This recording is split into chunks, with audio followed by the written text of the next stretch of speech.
Hello, I'm Eoghan Darbyshire. I'm a researcher at the Conflict and Environment Observatory. So in my role, I aim to assess the environmental issues associated with conflicts. So that includes inactive fighting locations, post-conflict zones, or simply those associated with military activities. So to evidence these, I use a really wide variety of data.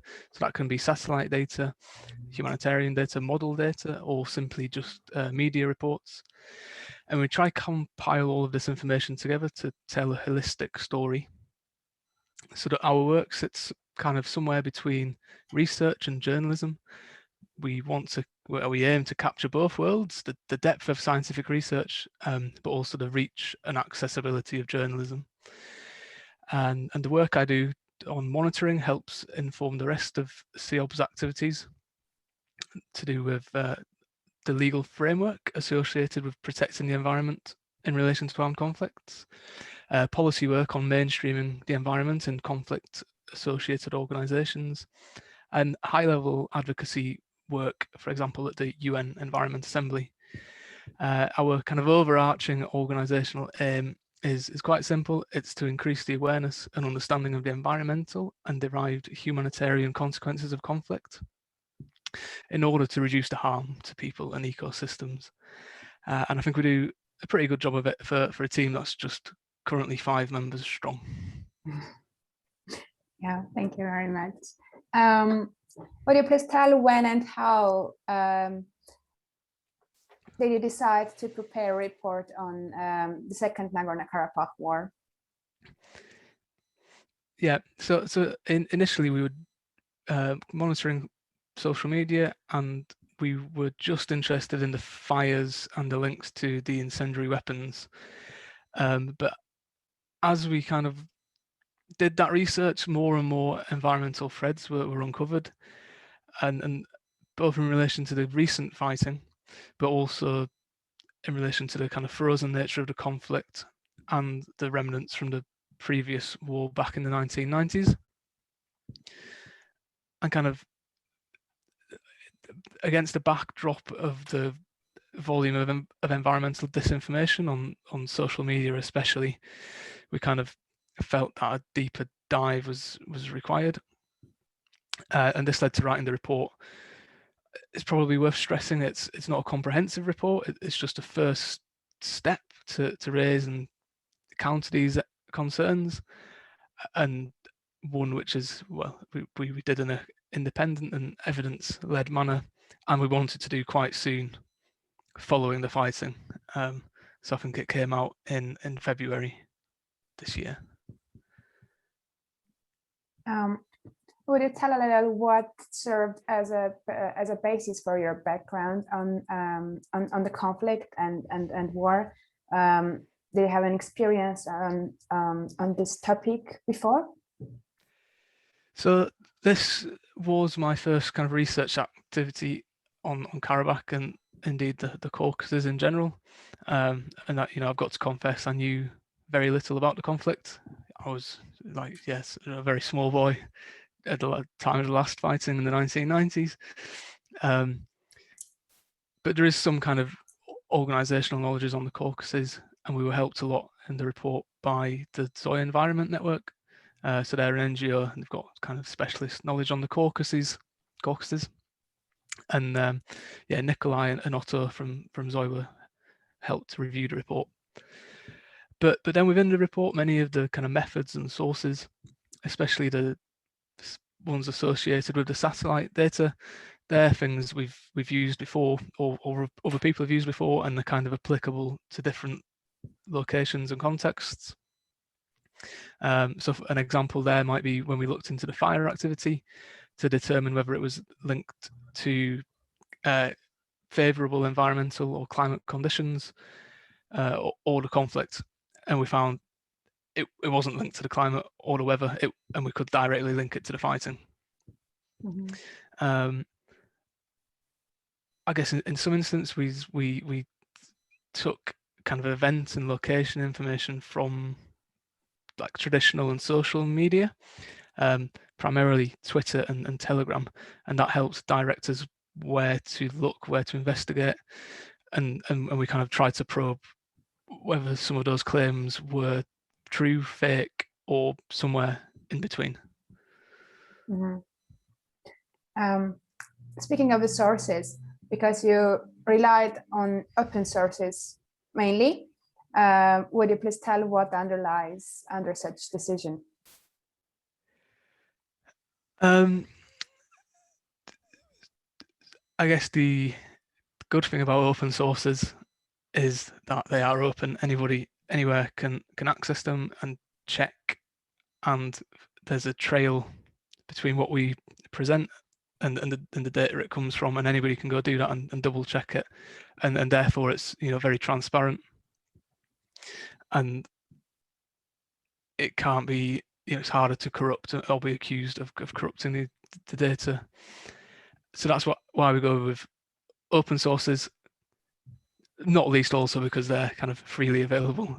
And if everything was behind a paywall, we would struggle to do lots of the things we do.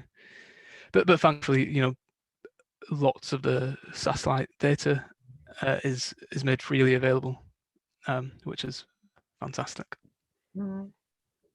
Did you face any kind of obstacles while making the report, be that related to the reliability of the sources or else? Yeah, the main obstacle, kind of reliability of the media and the social media reporting, especially given the lack of press on the ground. But then again, that was part of the motivation for doing the report in the first place. And we did attempt to search for kind of experts in Armenia and Azerbaijan, but we found it challenging, at least in the English language. And also we had some reservations on their kind of impartiality and bias.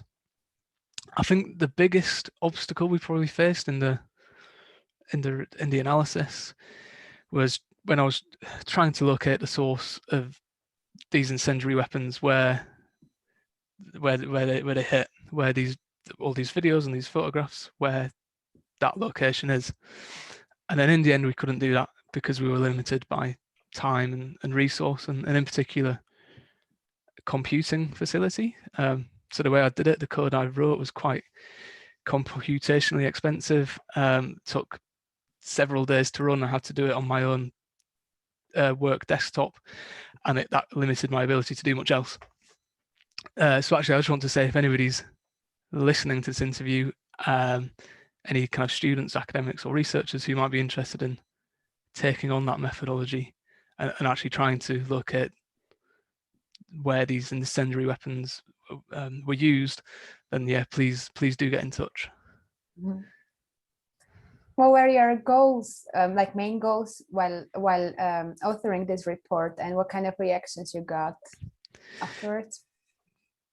Yeah, so the I guess the main goal was to put some evidenced environmental information on the conflict into the public domain to help counter the disinformation campaigns and to demilitarize the use of the environment as a weapon. So yeah, to do that, we wanted to identify the locations and responsible parties for the use of incendiary weapons, in particular in relation to kind of international humanitarian law and how it relates to the environment and derived human suffering. And also we wanted to raise awareness of what was happening in Karabakh to the rest of the world, who were somewhat distracted by the pandemic, really. So with all that in mind, we as I mentioned previously, we wanted the report to come out as soon as possible after the conflict, and that's why it's kind of very much just a first step report. The international reports on Second Karabakh War that have been published so far, except for yours, lack analyze on the environment. Is that something typical to this Karabakh War, or is it something typical in general, and why so? It's absolutely typical for kind of most conflicts, really. I think the link between a deteriorating environment and human suffering isn't well enough known or acknowledged by the media, basically.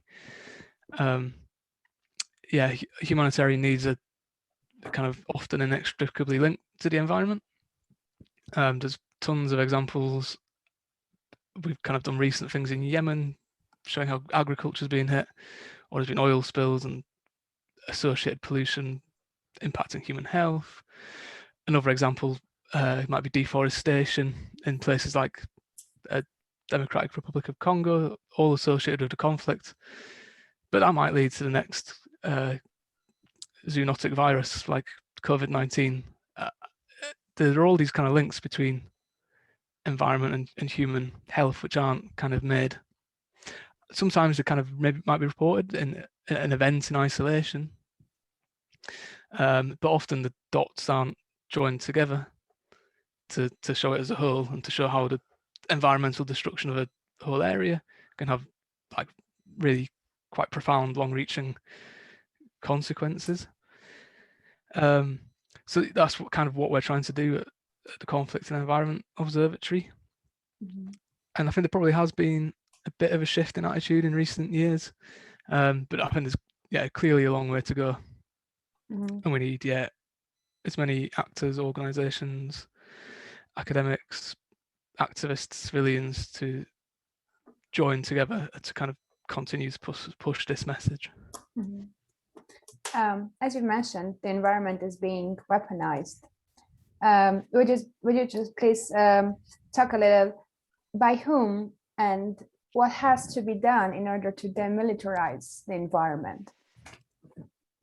Who is responsible for that? Yeah, I guess it's a really powerful tool of propaganda, and there's kind of two camps. There's the people who wield it cynically because of the power it has, and they probably know better. They probably know that they're telling untruths, and that applies at an individual level and a government level. And the responsibility not to do that, the moral responsibility, is squarely on them. There's probably then a second camp of people who spread it with good intention, but ignorance. And I guess there ought to be some way for those people to seek out kind of fact finding or verification of what they're claiming before they do so. And I think that's probably something that civil society can help with. And we're kind of working towards maybe some approaches that will help. But it's quite a difficult thing to do. Mm-hmm. And as for public discourse, like discussing the impact of war on the environment, I mean, 5 months have passed since the ceasefire agreement, not peace agreement, but ceasefire agreement. Do you think that it can, that the impact of war on the environment can become a part of public discourse now, or if not now, when? Yeah, I think I guess it follows on from the one of the previous questions about the reporting by the media. If the reporting by the media isn't there, it's probably unfair to expect the public to be able to have a debate or discourse on the matter. But I do think there is an appetite for it amongst the public. And although it was kind of often misplaced in Karabakh, it was illustrated quite nicely, because as soon as it became apparent there was this environmental damage, people were quick to go to social media to either to kind of like mourn or to castigate. And I think in part this is because the landscape and environment is a fundamental part of cultural heritage, and so when you see these attacks upon it, even if it's from a long way away, even as this diaspora, I think it evokes this strong emotional reaction, which is good because it means people will be engaged, but that needs to be then tempered with evidence. And I think that then goes back to the reporting by the media, which doesn't exist, but if it did, it would need to be kind of, yeah, even-handed and independent and fair. Is there a time from a scientific point of view? Is there a time that can be missed to investigate and do a research on the ground?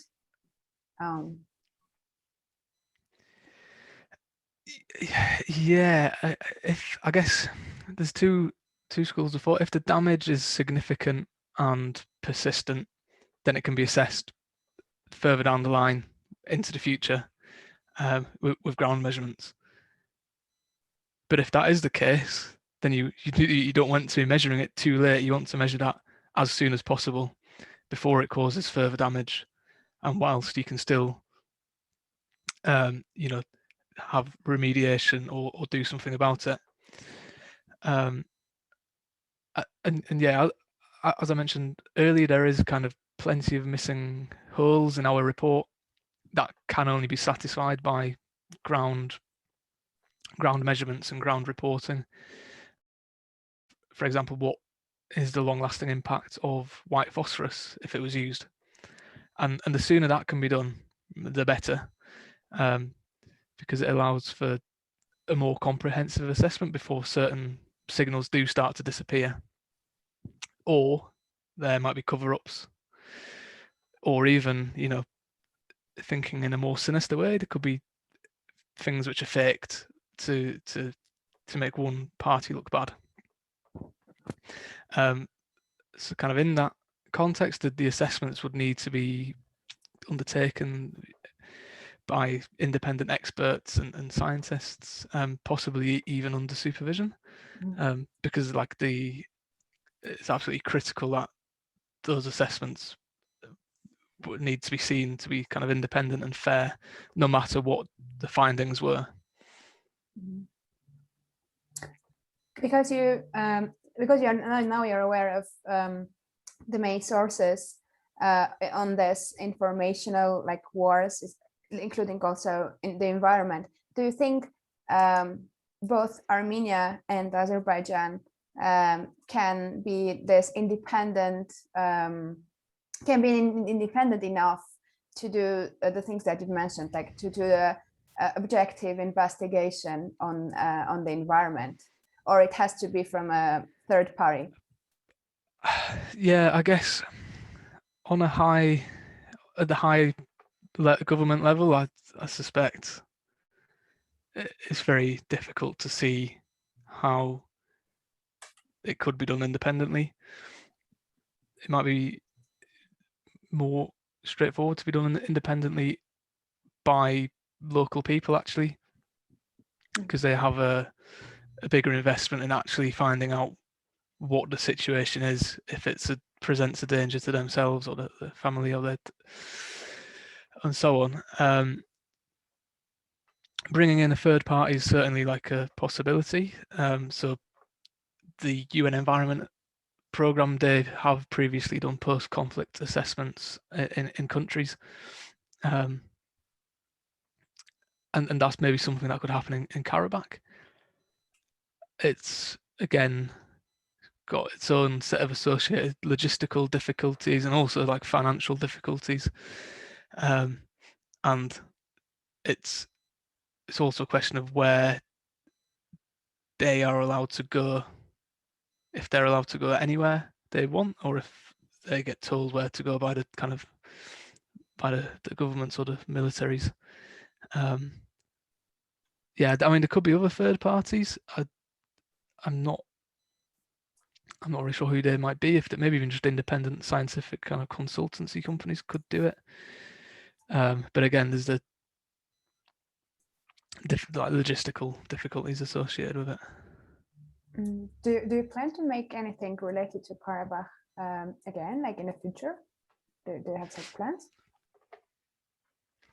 Or just thinking about it, maybe? Yeah, we're keeping an eye on the situation, what's happening, in particular on social media, what the claim and counterclaims are. Mm. And it's still kind of going on at a much lower level, this environmental kind of disinformation. So yeah, we might do something on that in the future, or maybe even do a deeper dive into the disinformation during the active bit of the conflict to see if the networks of fake news can be better pulled out with a kind of more detailed analysis, looking at how all the accounts are linked and that kind of thing. It is difficult to say exactly what we will or won't do, because it kind of depends a lot on world events as well, or events in other conflict areas. As a small kind of organization, we're limited in capacity, so there's many things we would like to do. It's a question of whether we get the chance to do them, basically. Mm. But can the environment also in a scientific point of view, can the environment be served as a ground for dialogue between both societies and the governments to cooperate with each other and prioritize the environment? Do you think that it's possible in general and in case of Karabakh particularly? Yeah, in general, I mean, it's kind of obvious that the environment is shared between everyone, the air, the water, the soil, the landscape. As cultural heritage, everyone from the individual citizen to the government minister is involved. So there is this shared, because it's shared, it should generate these ways to speak between all of these groups across conflict lines and across even within within one side between the different levels. I think in the case of Karabakh, I think there's a particular kind of onus on all parties to protect the environment, and the way to do this is, or what that would be called, is environmental peace building. It's a kind of burgeoning field. I can't say I'm an expert in it, but I do know that the routes to peace kind of differ by location, and there's not a straightforward one size fits all approach. The kind of local needs need to be taken account of, and I think that's done by placing local civilians at the front and the centre of these activities, rather than more high level efforts. Because I think ultimately it's the people on the ground and civil society that have the biggest roles to play. And even thinking outside the box, there might be novel solutions to like counter the disinformation, or to give a sense of shared stewardship, through citizen science or something like that. Yeah. And the very last question, what kind of responses and reactions you got after publishing the report in February, in general and particularly from Armenia and Azerbaijan? Yeah, so actually we expected more of a pushback on social media, given the really highly partisan nature of the previous exchanges between the two sides. This didn't really happen though, and actually on the whole, the report or the findings weren't really even maybe noticed, or at least talked about by those kind of accounts behind the mudslinging. We did notice we got stopped. We previously we were being tagged by one of the Azeri ministers in lots of tweets, and that stopped after the report. And I don't know, we haven't had a huge amount of feedback on our findings or recommendations from within the region. I don't know if that's a sign that's a good sign, or if that's a sign of disinterest.